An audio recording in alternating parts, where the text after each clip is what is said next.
For today's video guys, naabot na gina nga akong gi-order diri sa TikTok na 3-in-1 na siya guys na camping chair. Yes guys, ako gina siyang i-purchase guys ha. Dili gina siya free sample. Kay kanilaging new affiliate pa ta, dili pa ta masaligan sa seller. So wala pa tay mga free sample ng mga parasingon ani. Pero ganahan jud ko ani guys, kay permi na ko ni makitan sa FYP na ako na mura lang siya unya. Gamit na gamit gid siya kung mag-camping, kaning mag-agtog dagat, na mga outing-outing. Kay foldable ni siya guys, so space saver kay ni siya. So kana siya guys, gitabangan ako sa kumbana ag-assemble na guys kay medyo challenging gid siya pag-assemble ning table. In fairness guys ha, ganahan kay ko sa iyahang pagka-metal. And tibay po siya guys.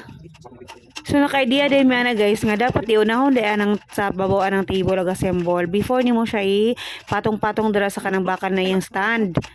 I-purchase ako ni siya sa TikTok guys through Pay Later. Yes guys, kung wala pa mo kadunggan ng Pay Later, i-check ninyo basi maka-avail mo anang Pay Later guys. Mag-apply lang mo ana sa TikTok and kailangan ninyo og ID ana. So kung ma-approve na ka guys sa Pay Later, na kay pagpilian dira 1 month to 9 months. Kana akong gipili guys kay 3 months na siya. 3 months na pay na ko na siya guys. So ganihan naabot na siya, wala jud ko na bayaran. So after 1 month pa ko makabayaran ng start. So katong mga wala pa yung mga kwarta dra guys na pang panimula sa inyohang mga freeze sa inyohang mga i-promote, try niyo ng Pay Later apply guys basi ma-approve day mo. So naa mo yung mga item na pang promote. 5,000 ang ilang limit na guys. So guys, kung ganahan mo ani guys, ako lang i-separate ang link na kay ako pa man siyang video ako pa ni siya i-model. So mao lang to guys. Thank you for watching. Follow for more. God bless.